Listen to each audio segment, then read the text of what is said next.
aktivitas ketika membuat nama itu sendiri. Nama itu ya. Kliennya dia semua. Dan yang paling saya suka adalah tidak ada jargon rock never dies atau mengembalikan kejayaan rock itu.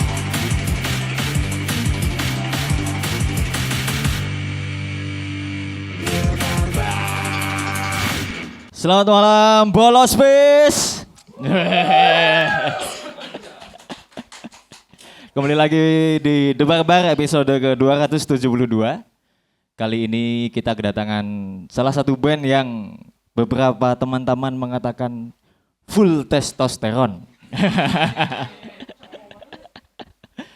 Siapa bilang?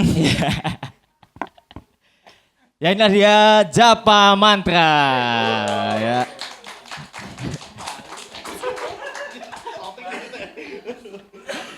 Dan juga dihadirkan seorang panelis, seorang musisi, gitaris dari salah satu band rock di Yogyakarta, Sangkakala, dan salah satu founder dari Electro Music Education, yes.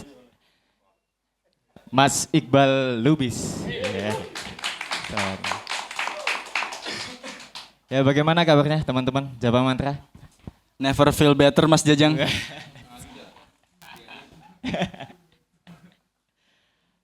Kabarnya ini sudah merilis album ya, full album ini. Alhamdulillah akhirnya rilis juga. Walaupun materinya mah sudah dari 1,5 tahun yang lalu beresnya mah. Ya cukup lama ya? Cukup lama. Karena apa ya, lupa. Karena saya bertele-tele.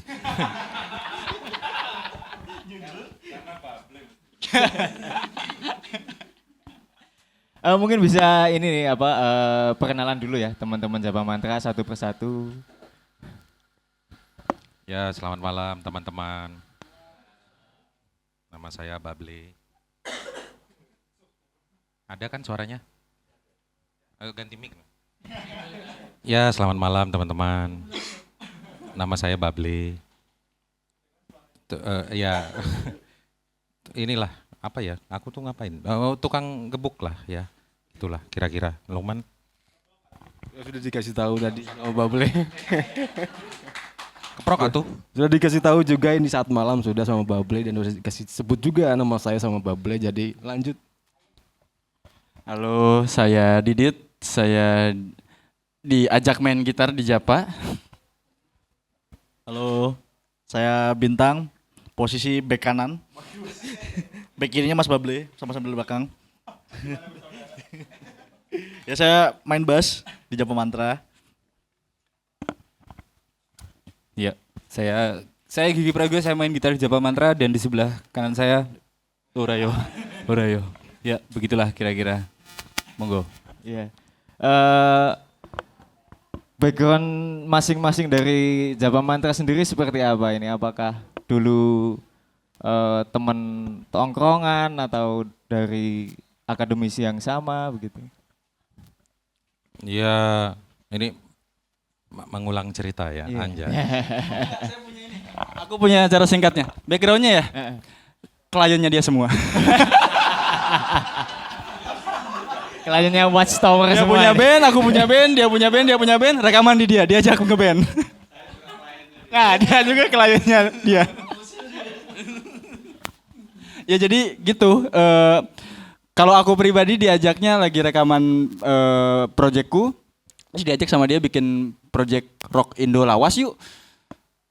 Ayo kata aku, terus dia awalnya kamu aja yang nyanyi, jangan jelek, aku bilang. Ajak yang lain. Terus ternyata dia ngajakin yang lain gitu. Selengkapnya monggo beliau. Ya, nggak bisa ngindar nih. Ini inisiasinya memang dari aku. Sebenarnya inisiasi membuat Japa Mantra itu hanya berdasarkan kerinduan, anjay. Berdasarkan kerinduan yang ngeband yang gimana ya? Yang ngeband yang gak banyak cincong lah gitu. Rock gitu. Mengingat masa muda gitu ceritanya. Jadi aku ngajak Didit. Awalnya sih ngajaknya pertama banget tuh Gigi itu sama Bintang. bikin sesuatu yuk gitu yang rock gitu. Apa rocknya, ya rock lah, rock yang tanda kutip rock gitu. Tapi karena akhirnya kita bertiga, ya akhirnya tersadar kalau kita cuma bertiga ini nggak ada songwriter, ntar cuma jadi jamming-jammingan aja Iya, gitu iya, loh. iya. Jadi pertama aku terpikirnya Didit, karena aku tahu Didit itu songwriter Iya. gitu ya. Didit butuh songwriter, sekalian kamu main gitar gitu. Nah itu tadi, terus yang nyanyi siapa? Dia bilang, kamu aja. Aku bilang gitu. Jangan jelek, terus aku karena dia bilang jangan jelek gitu, aku juga tersadar, oh iya jelek ya. Gitu. Gitu. Jadi ya butuh, iya ya, jadi kita butuh penyanyi yang penyanyi, tanda kutip, benar-benar Tanda kutip, penyanyi. ya. Gitu. Ya saya ajaklah Lukman gitu. Saya bilang sama Gigi waktu itu, kayak cak Lukman yuk gitu. Udah penyanyi, bonus songwriter juga. Sekalian. Ya jadilah lengkap yang ini nih gitu. Terus kita mulai workshop pertama dan menentukan nama waktu itu di Burjo Pangegar. Dekat Oh, Hyatt iya, ya. iya, iya. Langsung ya udah gitu sih, singkat-singkatnya begitu. Iya, iya, iya. Kenapa memilih nama Japa Mantra ini? Nah itu Kan nih. sangat filosofis sekali ini sepertinya. Ini Gigi yang bisa jawab.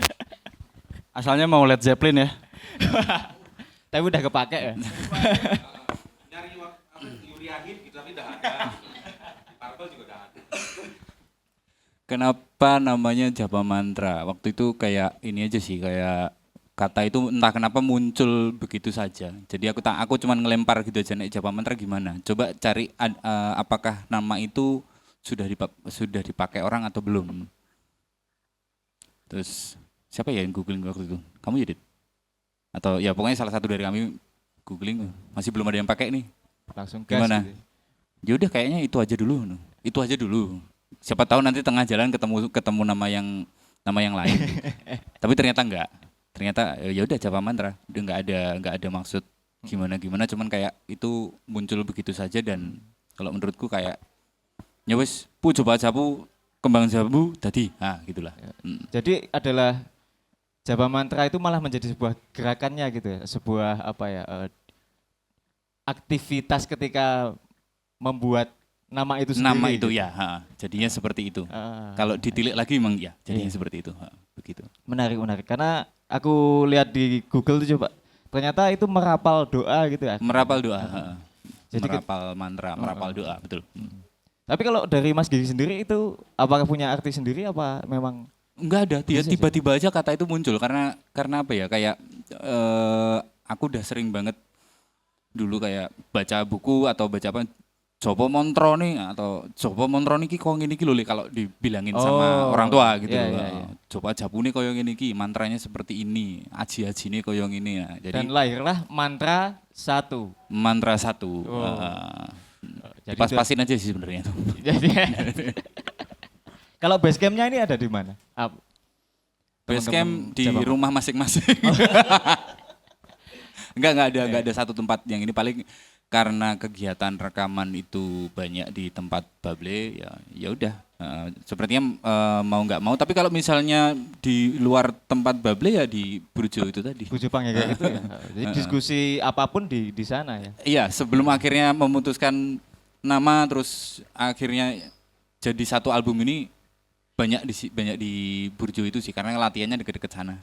Studio. Sebenarnya pengennya di warungnya Didit sebenarnya. Pengennya, Cuman, tapi jauh banget. jauh banget. Tidak ramah bagi saya dan Mas Bable ya.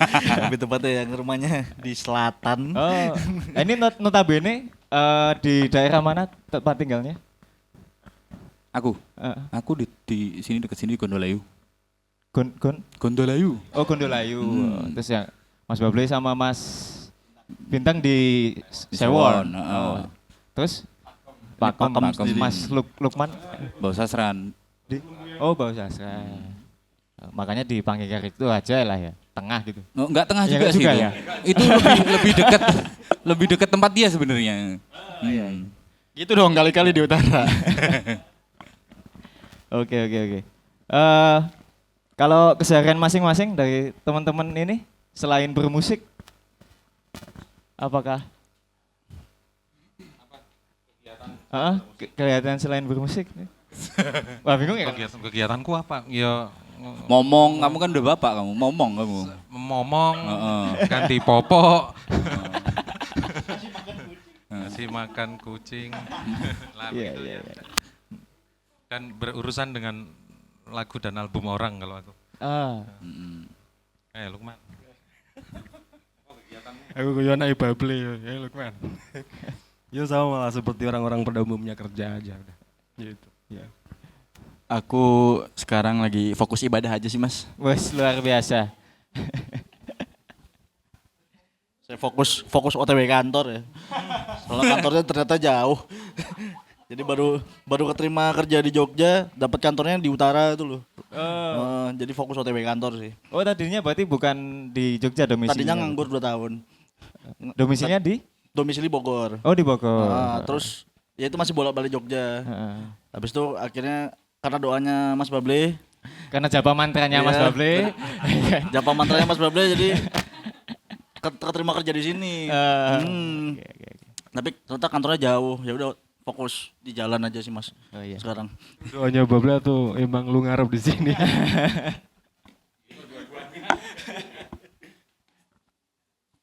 Aku karyawan swasta. Tukang tes audio. Gimana? Aku tukang tes audio. Oh tes audio Tukang tes audio di game sih. di? Game. Tukang tes audio game. Oh game.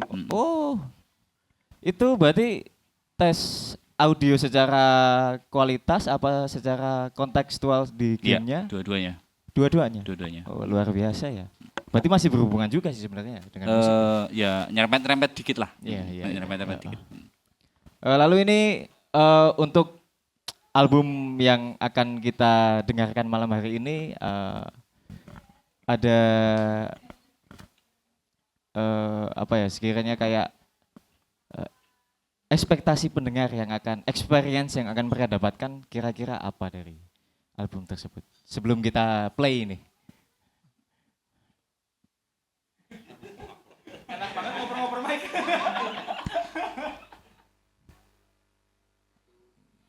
Kalau aku sih karena niatan awalnya bikin Japa Mantra itu ya itu tadi berdasarkan kerinduan aku rindu sama main band yang kita bikin musik gitu, workshop bareng-bareng gitu. Mikirin musiknya gitu, bukan mikirin gimmicknya gitu atau bukan mikirin siapa yang moto atau Bukan brandingnya gitu. bukan itunya. Itu jadi ya aku tidak berekspektasi apa-apa sama orang yang mendengar Japa Mantra ini. Orang yang suka rock, terutama yang old school gitu, ya mungkin bisa tertarik. Mungkin juga ya bisa karena kalau seperti kata Bapak Iqbal itu kesenian adalah subjektivitas. Gitu. Jadi setiap orang boleh suka lagumu dan boleh tidak suka lagumu. Jadi ya Iya. ya monggo gitu. Sangat bijaksana sekali. Ya harapannya sih diterima ya gitu. Itu kan bahasa ininya. Ya harapannya ya pengen terkenal lah, manggung synchronize. Iya toh. Manggung synchronize, bayarannya ke Salon Seven, pengennya kok ngono. Aslinya. Nah itu jadi dua itu jawabannya. Amin. Oke, ini akan kita play 3 lagu. 3 lagu boleh? Boleh disebutkan judul yang akan kita dengarkan di Mungkin sesi awal ini? ini ya Wahen, terus yang pertama Wahen, yang kedua apa? El Nino. Yang pertama Wahen, yang kedua El Nino, yang ketiga Syiar Sang Penghasut.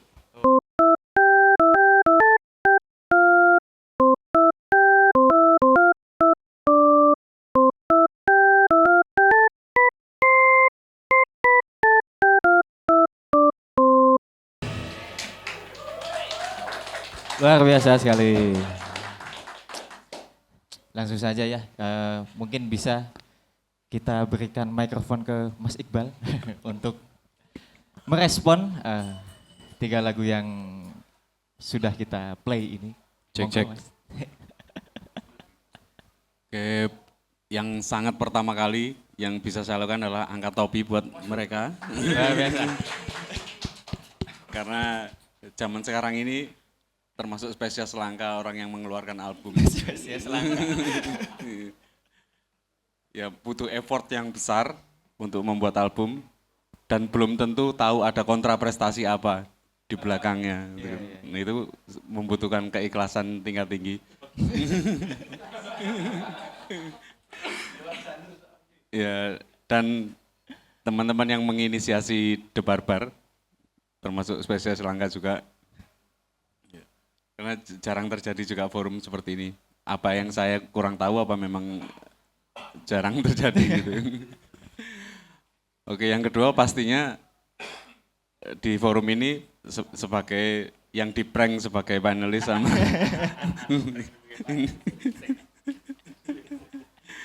yang pasti tidak akan ada kritik dan saran karena nguyai segoro kalau ada. Nah ini tokoh-tokoh aset negara semua ini. Pendekar semua ini. Ya saya secara pribadi kenal mereka bertiga yang masih berdua baru ini. Iya. Bable udah dari zaman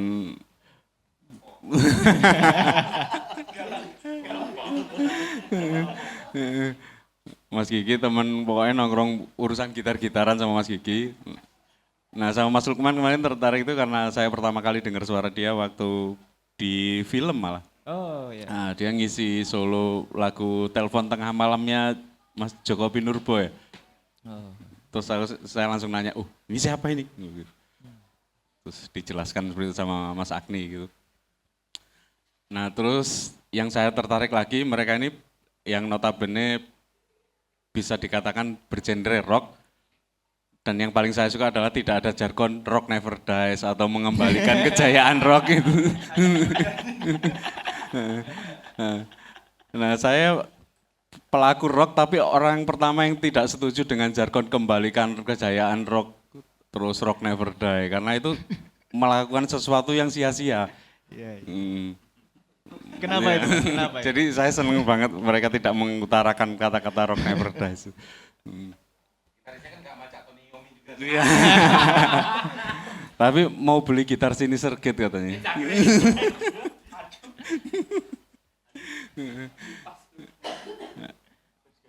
Nah kebetulan saya sendiri sebagai hidup di dua dunia yang berbeda dan bersamaan. Jadi di musik yang notabene cah band lah. Iya. Sama satu di dunia bunyi-bunyian yang dikatakan sound art dan segala macam. Tapi ada di dua jalur yang berbeda tapi bersamaan. Karena saya menganggap, saya cerita agak pengalaman dulu di dunia yang sound art itu agak langka orang yang berbasis dari band. Biasanya berbasis akademis, terus beberapa teman ini nanya, kamu masih sempat ngeband? Nah menurut saya band itu bukan sebuah project atau apa segala macam, tapi sebagai kampung halaman gitu. Jadi sejauh-jauhnya merantau, kalau ngeband serasa pulang ke kampung halaman, mudik kan. Mudik. Ya jadi purpose ngeband itu kan beda-beda. Jadi tidak bisa disamaratakan, ngeband bareng tujuannya ini dan segala macam. Yeah. Nah yang menarik saya amati di Jogja juga banyak band itu yang umurnya panjang atau bertahan lama gitu. Itu sempat jadi bahasan di Jakarta juga. Kenapa band Jogja itu nggak bubar-bubar gitu? Nah itu mungkin ada macam-macam alasan juga ya, termasuk persepsi purpose-nya band kan macam-macam. Yeah. Salah satunya ada tokoh beliau ini. Yang bawa kamera itu. Masih ngeband terus. Sampai sekarang.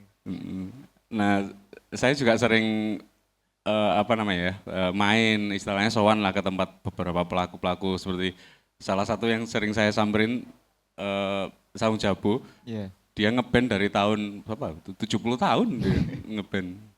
Jadi setiap saya ke sana dia pertanyaan selalu, wis menyerah durung? Itu pertanyaan itu, wis menyerah durung? Nah jadi menurut dia itu bermusik itu ada dua tipe, sebagai profesi, sebagai laku urip tuh bahasa Laku Indonesia urip, apa nggak tahu. iya, iya. Nah itu dua hal yang berbeda juga.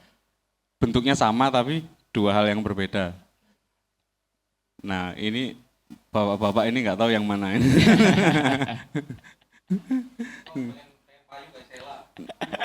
Wow. Nah, terus eh,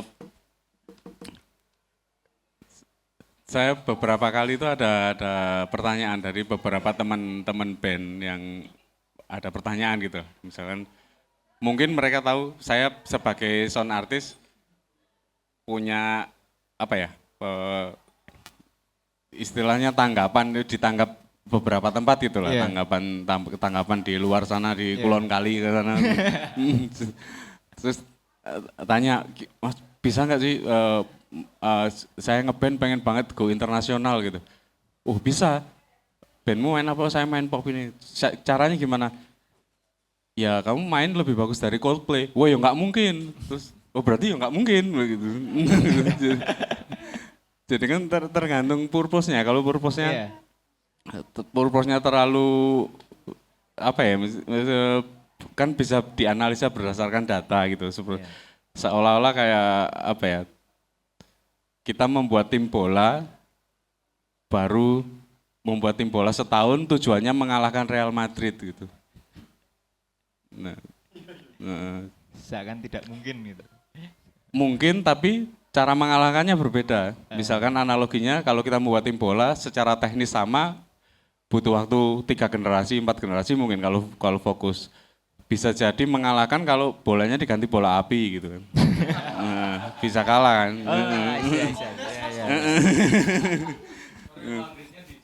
Nah. Ya itu salah satunya adalah purpose dari pas mendengarkan ada nyatet-nyatet juga.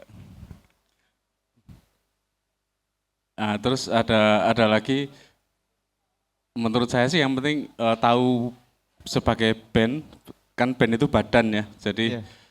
sebagai yang punya badan itu tahu keunggulan dan kelemahannya badan masing-masing gitu. Jadi tahu potensi. Wah, ini potensiku apa sih kalau misalkan potensi fisik, wah good looking apa-apa kayak Bable tadi bisa, wah ini berjual bisa ini bisa, terus tapi yang penting kalau tahu potensi ada di wilayah mana gitu kan. Kalau di dunia musik atau di dunia band saya biasanya ada saya kategorikan apa ya semacam 2 kategori. Jadi ada good quality sound atau interesting sound. Interaktif sound. Interesting. Oh, interesting sound. Jadi bagus atau menarik. Iya, iya. Kan dua-duanya beda ini. Bagus atau menarik gitu. Nah, salah itu juga. Nah, terus saya punya pengalaman ini juga dulu ke 2008 sempat mendirikan sekolah musik itulah edukasi. Nah, edukasi itu bukan berarti secara teknis saja. Karena ada di dalam musik ada kategori juga intramusikal dan ekstramusikal. Kalau intramusikal ya substansi musik itu sendiri, skill segala macam. Ekstra itu faktor dukungan lain yang mendukung musik itu. Oke. Jadi ada faktor lain yang memberikan value lebih ke musik itu sendiri. Iya. Misalkan pergerakan, terus ada keunikan-keunikan lain, pergerakan, attitude segala macam itu bisa mendongkrak jadi di hal ekstramusikal tadi. Jadi band itu ada di wilayah mana gitu sebenarnya. Nah dulu saya membuat kliniknya bukan bermain jago. Klinik namanya kampus musik klinik, jadi klinik di kampus-kampus, di sekolah-sekolah gitu. Oh, masuk ke ruang edukasi. Ya, gitu ya. Jadi yang saya mintain tolong untuk ngasih materi bukan band-band yang skillful secara materi, skill secara motorik bagus. Iya, iya. Bukan virtuoso. Bukan virtuoso, tapi ada unsur lain yang juga sangat penting di musik, yaitu ekstra musikal tadi. Bagaimana orang itu merepresentasikan apapun yang ada di pikirannya ke dalam band. Iya. Nah waktu itu inget saya bisa bayangin nggak yang ngasih klinik band Armada Racun. Armada Racun. Ya, dulu Ke dalam ruang akademisi. akademis ya. Dulu yang kita minta tolong Armada Racun, Something Wrong, terus apa gitu. Jadi bukan bukan skill memainkan alat musik tapi skill berkompromi, skill berkoloni dan skill apa namanya ya, berkolektif gitu. Iya, iya. Itu termasuk skill juga. Jadi membuat band itu bukan skill main musik tapi skill membuat band. Nah itu termasuk salah satu apa yang saya perhatikan gitu. Dan apakah nilai-nilai itu ada Kayak di mengangkat mic. Angkat aja aku. Angkat aja gimana gimana. apakah nilai-nilai tersebut Mas Iqbal lihat di karya-karya Japra Mantra ini? Ada. Nah, kan setiap masing-masing punya sense sendiri. Nah bayangkan Bable sense produsernya kuat kan dia. Tiap hari dengerin puluhan lagu gitu. Terus tiba-tiba dia membuat band rock gitu kan. Referensi kan ya banyak dia kan. Iya. Terus dia punya statement juga. Misalkan saya sebagai kliennya beliau juga. Jadi kalau dalam band menurut saya statement sangat penting. Kayak di Bable, wah kalau mau rekaman di sini ya harus ngikut mixing saya gitu. Harus kayak mixing saya gitu. Iya. Nah itu salah satu statement juga. Menurut saya statement itu penting. Gitu. Terus Mas Lukman ada dua sosok yang berbeda dari yang saya lihat pertama, terus tadi bisa berteriak-teriak seperti itu. Nah, masing-masing itu musiknya ada, yaitu tadi seperti Real Madrid juga mereka nih, All Star. Bermain bola api. Luar biasa. Kita hold dulu untuk ini. Kita ke teman-teman Japra Mantra lagi ya. Untuk proses penciptaan sendiri di karya-karya Japra Mantra ini, apakah kalian melakukan secara kolektif atau mengandalkan 1-2 orang dari teman-teman? Monggo. Itu perpaduan keduanya sih.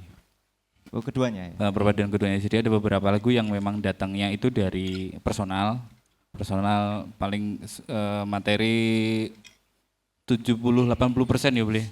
Sisanya kami obrak-abrik di dalam studio. Tapi ada juga yang datang, bentuknya workshop. Jadi datang ke studio dengan membawa apapun yang kami punya, terus kami lempar semuanya di dalam studio dan diolah bersama. Secara komposisi atau secara kontekstualnya juga diolah bareng-bareng? Ya, dua-duanya.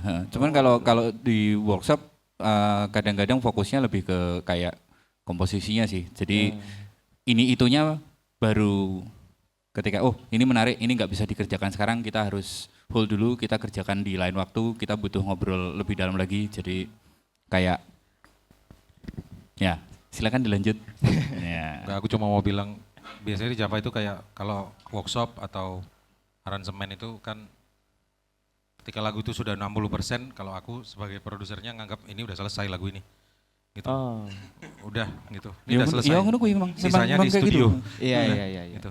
Oke ya Cah, ini udah selesai nih. Udah, sisanya pas recording. I see. Gitu loh. Iya, sisanya pas recording. Ya. Itu penerapan Mas Bable secara sudut pandang produser gitu ya, ketika menggarap Japra Mantra.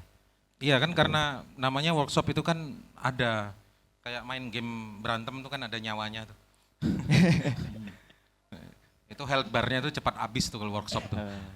Jadi memang harus ada polisinya gitu kayak. Makanya aku memberi threshold biasanya kalau workshop tuh kayak oke 60% udah nih. Udah gitu. 60% itu dari 60% itu yang 25% itu lirik. Lirik. Gitu. Biasanya kan lirik belum selesai kalau workshop itu. Oh. Cuma ada tipe lagu yang kayak aku ada lagu nih Mas kata Lukman. Gitu. Bentuknya A gitu loh. Terus tak dengar bisa nih man gitu. Oprek jadi G gitu loh. Ya, gitu. Maksudnya kadang-kadang lagu itu bisa sejauh itu. Gitu. Atau kadang aku sebagai produser ini bagus nih tapi part ini nggak bisa kita pakai nih. Potong. Gitu. Mungkin kita ya lah soal QC lah ya. Gitu. Cuma Macak Rick Rubin gitu. Ya enggak juga sih. Cuma memang aku nggak tahu apakah hal-hal begini terdengar aneh buat teman-teman yang lain yang ngeband gitu. Tapi di Japra Mantra itu part of the deal gitu loh. Ketika band ini dibuat itu part of the deal gitu loh. ayo ngeband gitu. So, tapi tak QC ya, Cah, gitu loh. Nah kayak gitu. Gitu loh. Bukan aku tidak percaya sama orang 4 ini. Gitu. Udah capek juga sih ini. Gitu loh. Yang 4 ini. Gitu. Cuma memang dari pengalaman saya, ya mungkin kayak dibilang Iqbal tadi, aku percaya band yang panjang umurnya itu yang tidak balance, justru yang tidak balance gitu loh. Karena kalau 5 orang disuruh berpikir yang sama dengan porsi yang sama dengan ego yang sama, bisa bikin satu EP aja hebat banget band itu. Iya, iya kan Man ya. Iya kan, Ada Man, contohnya tuh. Oke, saya ada pertanyaan buat Jamaah Mantra. Nah, saat ini kan sering ada kita lihat tulisan-tulisan apa skill is dead gitu. Menurut tanggapan kalian gimana? Baiklah, saya akan jawab. Silakan. Waktu dan tempat dengan mic yang lebih bagus mungkin ya. Nah, yo.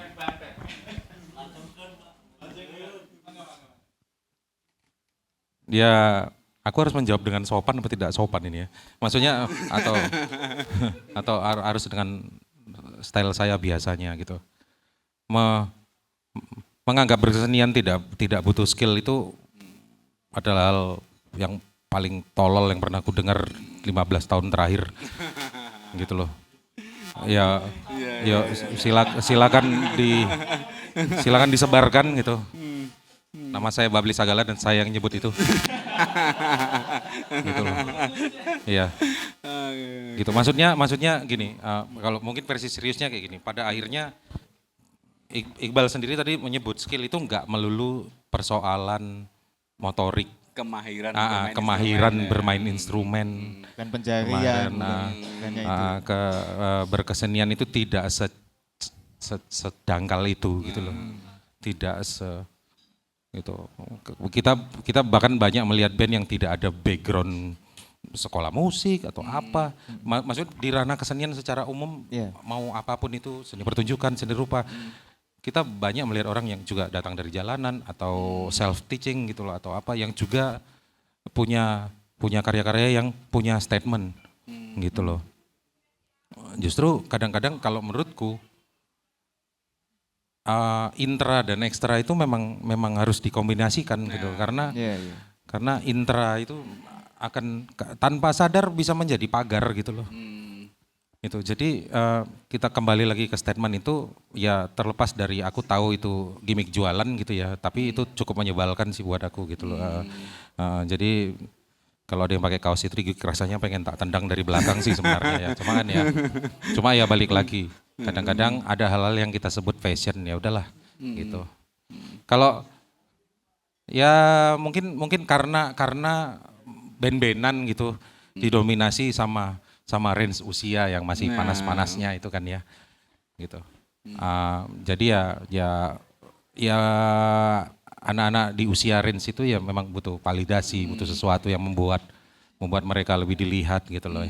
Ya walaupun kaos skill is dead itu datangnya dari abang-abangan kan ya, tapi ya kan ya, jadi kan ya tolol lah pokoknya gitu aja. Nah, saya suka statement seperti ini. Biasa. Tapi untuk penulisan lirik sendiri secara utuh ditulis oleh siapa, Dik? Manusia berdua ini. Oh, ada Gigi juga. Oh, ada Mas Gigi juga. Gitu. Saya bukan lirisis, ya kan, apalagi bintang gitu. Kita berdua pure back gitu. Loh ya memang iya tuh. Jadi memang lirik itu adalah hak mereka yang memang monggo jadi lirisis gitu. Silakan mau bahas apa saja. Kadang-kadang lirik juga bisa datang dari obrolan gitu, kayak lagu Wahan tadi. Itu datang dari obrolan aku dan Lukman. Sebenarnya Lukman sudah punya coret-coret dan lagu itu sebenarnya awalnya belum ada judulnya ya Man ya. Gitu ya. Jadi menarik. Aku tidak akan bercerita apa itu Wahan. Silakan dicari sendiri apa itu Wahan. WAHN. Apa itu Wahan, silakan dicerita sendiri. Karena kalau aku ceritakan nanti ini jadi tempat dakwah, ya toh. Keprok atuh. Gitu. Jadi Jadi Ua adalah ya itu jadi itu karena lirik-lirik Japa Mantra itu berhubung karena di sini yang paling enom adalah bintang gitu loh. Dan isinya bapak-bapak parubaya ya. Jadi ya kebanyakan persoalan kontemplasi gitu. Persoalan ke dalam gitu, lirik itu tentang bagaimana saya atau kita menghadapi mungkin kehidupan, mungkin merespon sesuatu mungkin sosial politik atau tapi dalam kacamata yang ke dalam gitu loh. Gitu mungkin Lukman bisa jelasin. Keprok tuh. Saya nggak bisa ngomong banyak ya karena serak.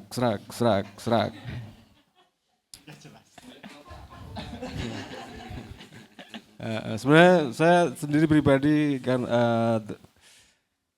saya memposisikan di Japa Mantra kan memang apa ya, ngerespon teman-teman aja gitu. Nah, yang menginspirasi saya dalam beberapa lirik di Japa juga dari Didit, dari Gigi, dari obrolan gitu. Jadi ya kita ngalir aja lah bikin lirik gitu. Walaupun beberapa waktu kita sempat juga stuck gitu ya lama. Gimana nih liriknya nih? Gimana nih kerjaan nih? Gitulah. Jadi kalau lirik apa ya? Ya kita kan ada grup juga ya, udah modern, kita orang modern yang. Oh ada grup?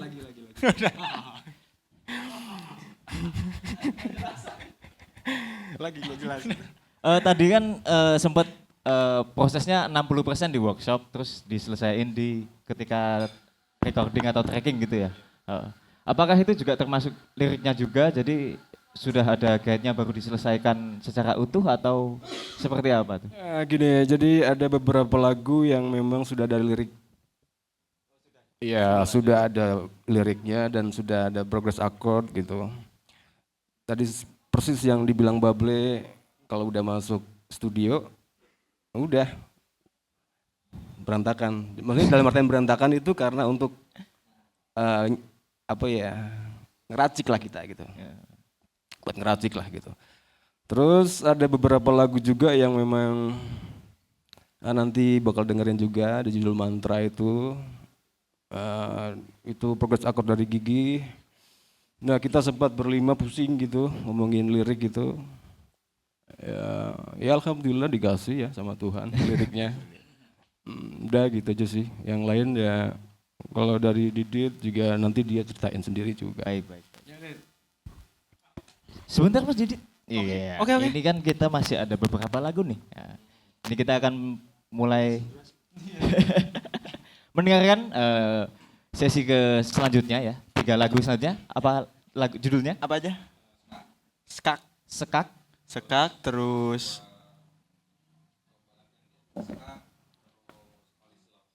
All is Love. sama Ring of the Sun. 3. Sama. Ring of the Sun. Ring of the Sun. Tanahku aja. Tanahku.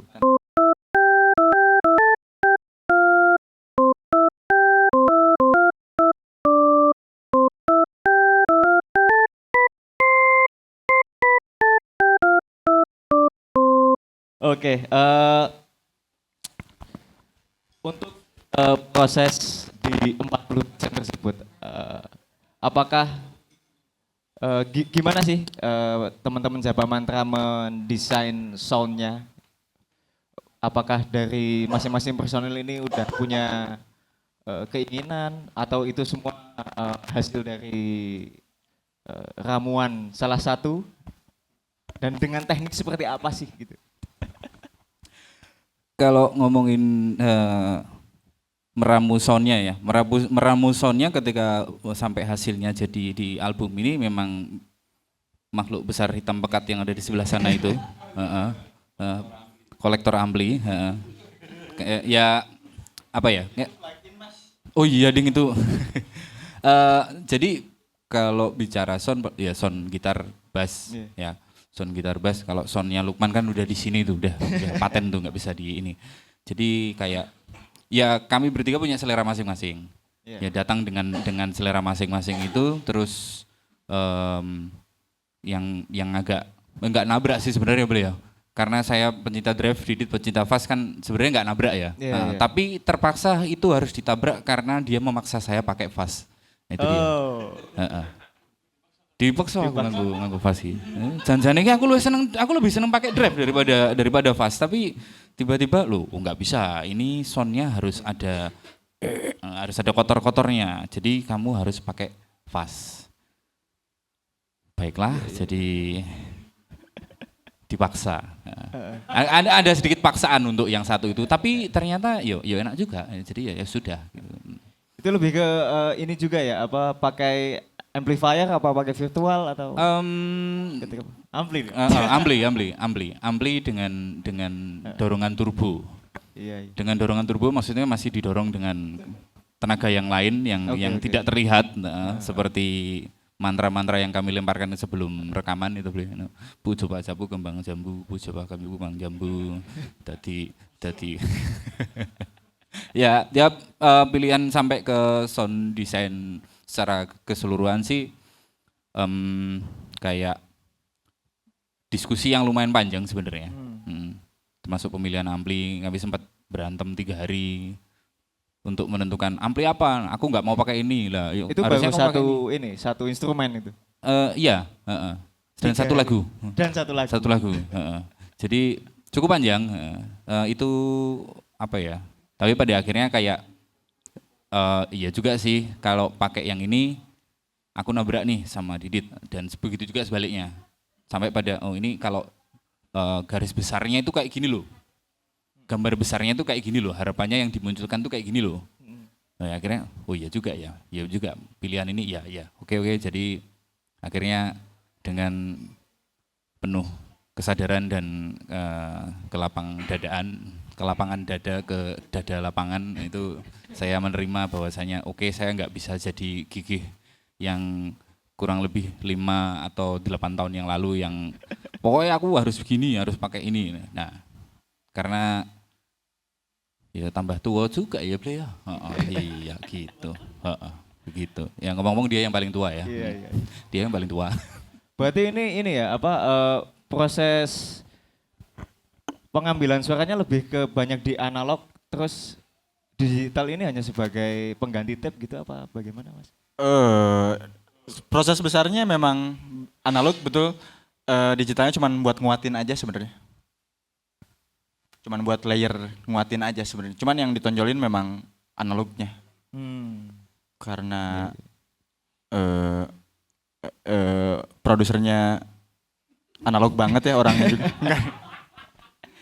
Cuman aku ini ngomongin sound tadi karena kita seleranya berbeda banget. Waktu workshop pertama tuh latihan nih bawa pedalboard masing-masing. Aku lihat pedalboardnya Mas Gigi, overdrive semua. Lihat overdrive lah pas semua.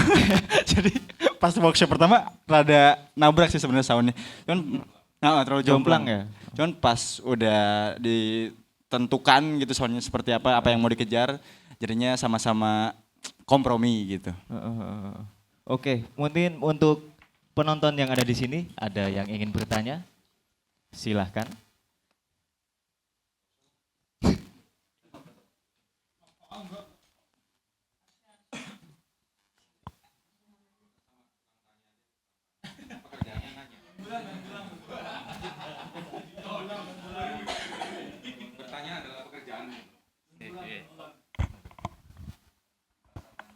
Dipaksa nanya lagi.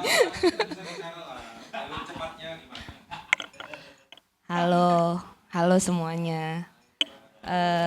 Mau nanya 2 pertanyaan sih. Yang pertama, kan kalau yang aku denger gitu, aku kan nggak terlalu ngerti musik ya. Jadi ya kalau yang aku denger dan dari yang ditulis gitu, kan ini genre-nya rock lawas gitu kan ya, 70-an gitu.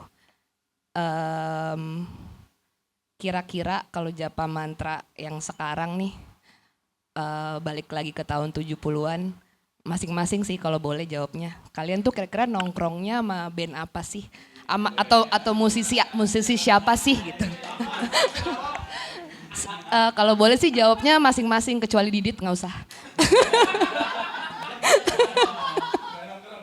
Nggak nongkrong kan, pacaran kan. Iya itu satu. Terus yang kedua, tadi sebenarnya udah sempat disinggung juga sih sama Mas Babli kan soal prosesnya gitu, proses recording segala macam gitu. Aku penasaran aja sih ada nggak sih satu lagu di album ini yang awalnya tuh visinya misalnya yang nulis Didit gitu, kayak A gitu misalnya. Terus tapi setelah recording, workshop gitu-gitu, tiba-tiba hasil akhirnya tuh berubah banget lah gitu dari visi awalnya gitu. Mungkin karena ada personal flair dari masing-masing personilnya gitu. Ada nggak lagunya yang jauh banget terus prosesnya bagaimana gitu. Terima kasih.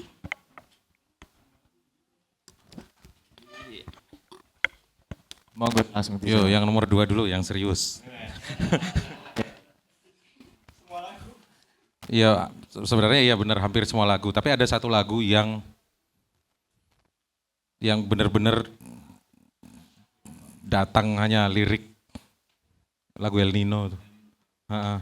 Lagu El Nino tadi itu yang ada gedombrengannya.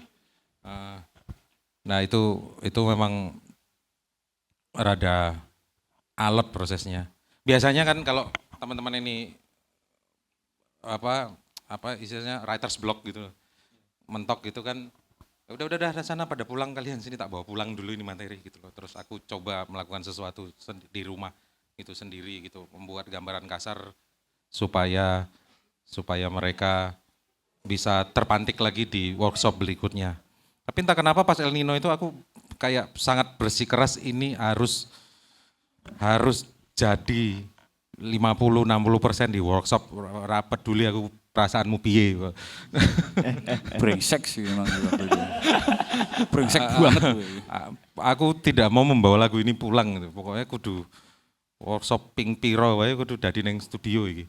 Lagu iki. Karena waktu itu di kepalaku ada gambaran. Aku awalnya Lukman membawa itu sebagai lagu yang folk banget gitu loh, El Nino itu. Setelah tak baca liriknya kayaknya, terus kita bahas kayaknya El Nino, La Nina gitu, panas, dingin gitu loh. Panas nih, gue bilang gitu. Tadinya malah mau diganti judulnya di La Nina ya, gitu. Ya jadi aku membayangkan beat yang itu tadi duda, pengen deh gitu. Kayaknya belum ada deh lagu yang kayak gitu, tak bilang gitu. Gitu. Biar ada aja gitu. Biasa kan kalau band mau bikin album gitu kayak modelan kayak apa yang belum nih coy gitu loh. Kayak, nah ini belum nih, makanya itu lagu jauh banget dari yang dibawa Lukman itu. Itu dari cuma lirik kan, cuma bawa kertas nih Bapak ini waktu itu. Ini ada liriknya begini nih. Tanpa nada itu. Sebenarnya nadanya sudah ada, cuma pada akhirnya pas lagu itu terworkshopkan ya belok kemana-mana yang mana. Tetap akhirnya jadi belok kemana-mana. Ada line yang memang ada bertahan. Gitu. Ya udah gitulah ya. Terus pertanyaan nomor 1, kalau kembali ke 70-an saya nongkrong sama siapa? Mungkin saya nongkrongnya sama siapa ya, banyak banget sih pengennya.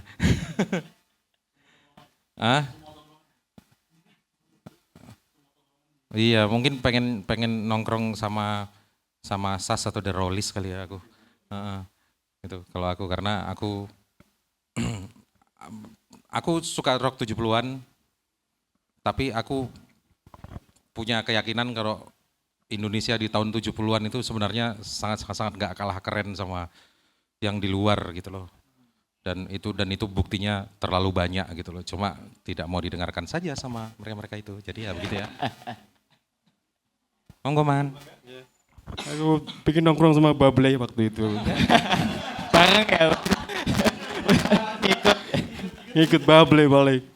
Ya paling kalau enggak ini ya paling Lilis Suryani atau ini Bing Slamet gitu ya.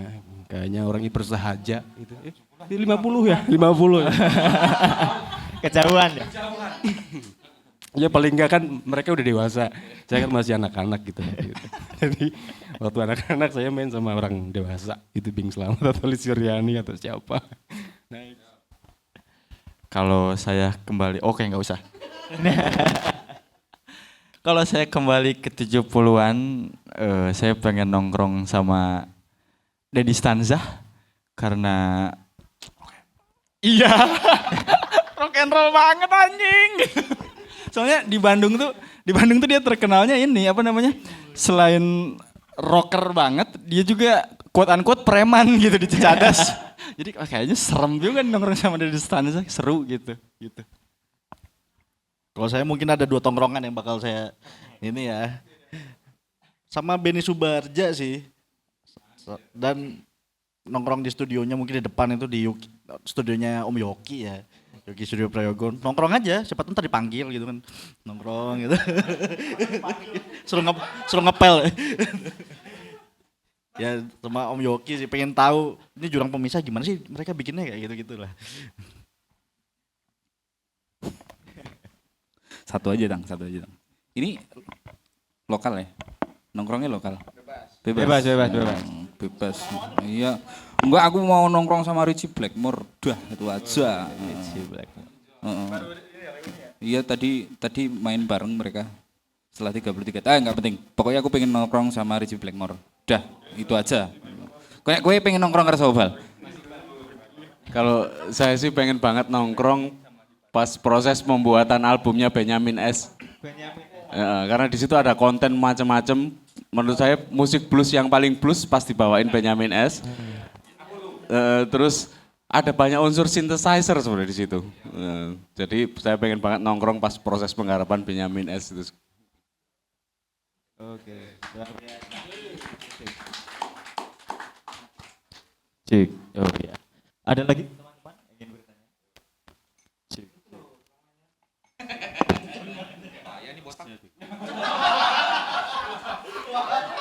Cik. Iya.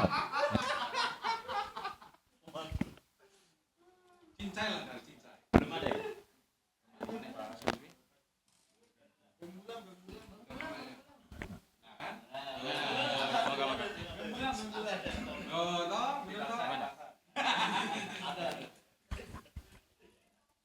Saya tabukan. Iki sisan tak review wae yo. Ini fast track iki masih ada 15 padahal. Ayo Allah. Oke. Ini aku quick review untuk musiknya aja, tapi kalau untuk liriknya aku belum sempat dalemin. Beberapa catatan dari aku yang aku rasain ya setelah dengerin tadi ada 6 track ya berarti. Aku ngerasain ada sisi teknikalnya kalian mainnya sangat teknikal sekali di beberapa bagian. Terus aku juga suka dengan teknik vokal dari Mas Lukman. Ada tadi di lagu apa ya yang screamnya lumayan panjang gitu. Tapi kayaknya agak putus ya tadi screamnya, enggak yang full panjang banget itu. Jadi kayak agak ada ambil napasnya lagi, terus teriakin lagi.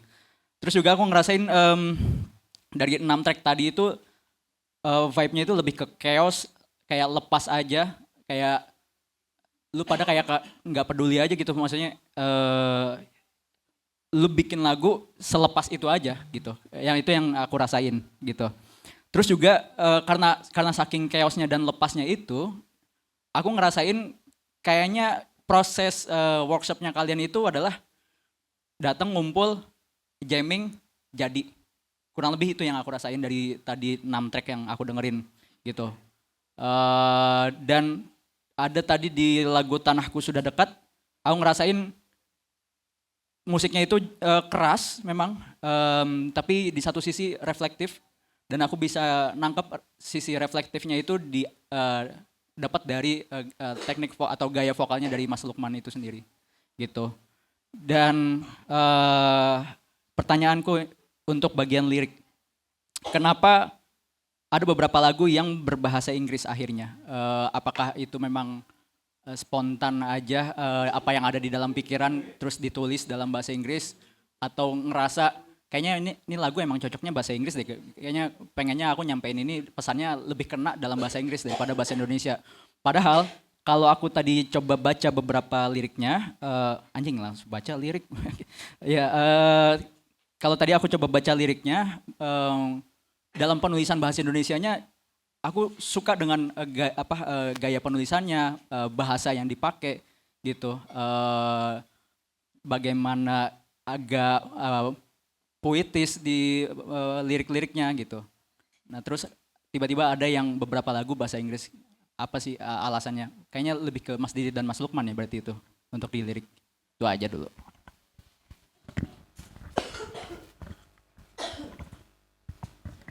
Kalau lirik bahasa Inggris, saya bukan yang ngebuatnya. Sekarang saya nggak bisa bahasa Inggris. Yang kalau bahasa Inggris dari Mas Lukman. Cuman waktu itu sih diskusinya adalah udah nggak apa-apa rock 70-an Indo juga ada yang bahasa Inggris gitu, nggak harus bahasa Indonesia. Kita nganggapnya variasi aja gitu, nggak kaku harus rock 70 Indo tapi liriknya juga Indo, nggak, karena menurut kami musik juga bahasa tersendiri gitu. Jadi dengan lirik bahasa Inggris pun kalau nafasnya rock tua ya tetap itu keluarnya gitu. Dan kalau untuk lebih detail yang lirik bahasa Inggris mungkin Mas Lukman. Jadi sebenarnya di Japa ada lirik Inggris itu sedikit dalam tanda kutip ya, ada sedikit memaksa waktu. Memaksa. Iya, jadi memang kalau mungkin di pikiran kita songwriter gitu ya, bertiga gitu ya, pengennya Indonesia, lirik Indonesia, dan terutama saya pribadi, saya lagi belajar juga menulis lirik Indonesia, seperti Tanahku Sudah Dekat itu. Tapi waktu Japa lagi merasa spiritnya lagi oke gitu ya, kita nggak pingin kendor gitu ya, gara-gara lirik kita nggak kayak digembosin gitu ya, ban gitu ya. Nah pingin nih kayak gitu, biar nggak bertele-tele. Maksudnya ada materi apa, ayo selagi kita sepakat nggak masalah gitu. Nah sebenarnya berangkat juga kalau lirik Inggris itu saya punya band dulu ya. Sebenarnya posisinya memang belum bubar gitu ya. Memang nggak jelas saja. Avapika namanya. Nah Avapika itu sebagian besar hanya cuma ada 2 lagu lah. EP hampir nggak ada lagu bahasa Indonesia, dan selama Avapika berkreasi gitu ya, itu cuma ada 2 lagu bahasa Indonesia. Selebihnya bahasa Inggris semua. Nah mungkin saya ambil itu catatan kayak El Nino itu sebenarnya catatan lama. Cuman pas waktu, nah ini yang nyambung cerita Bable, pas waktu di studio kita pas sempet bingung di studio ngejam hampir ini. Nah kosong nih kayak otak kayak gini. Nah jadi kayak sempat mandek, bingung mau ngapain.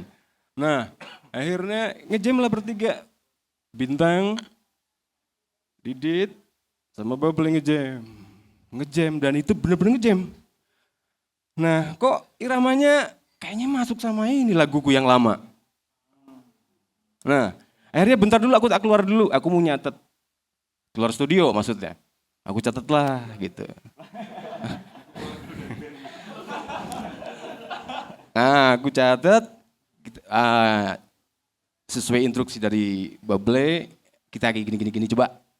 Ternyata jadi sampai 2 atau 3 kali, 3 kali workshop. Jadi itulah. Terus kalau sebenarnya ada 2 lagu bahasa Inggris ya. Ada 2 ke atas. Oh itu. Ada 2, yang satu El Nino sama satunya Ada 3 lagu bahasa Inggris. All is Love. Oh sama Ring of the Sun. Sun. Nah Ring of the Sun memang dia juga itu memang waktu-waktu saya ini juga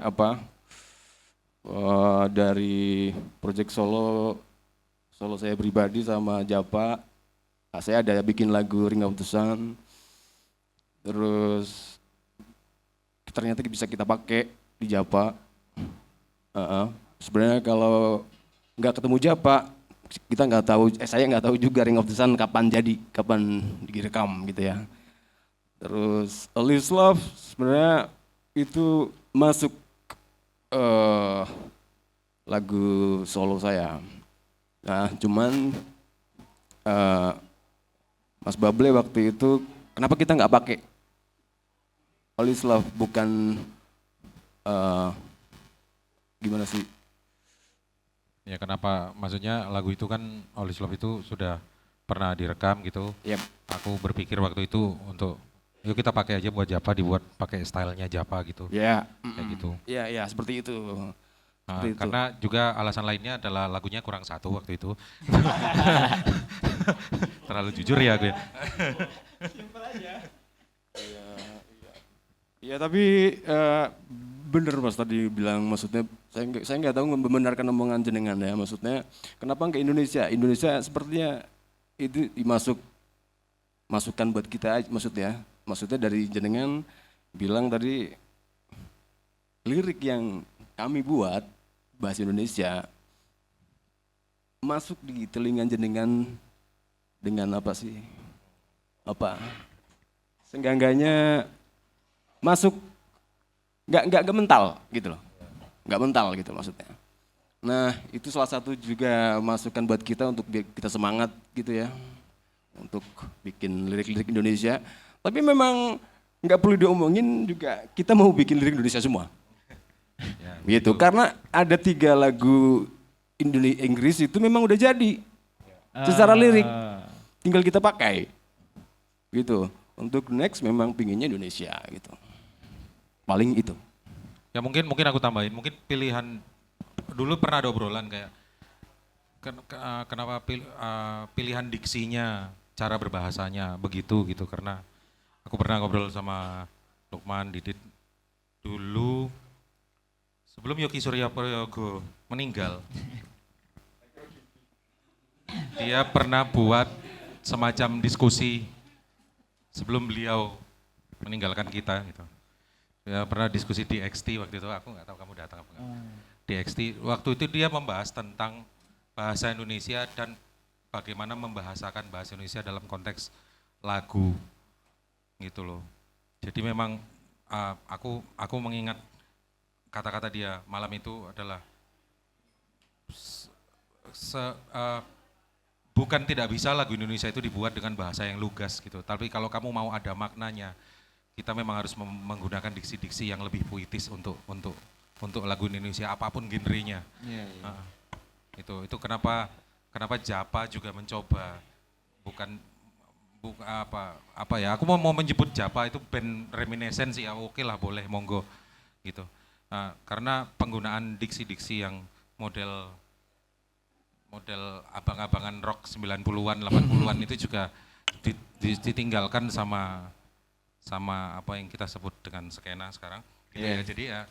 Jadi ya memang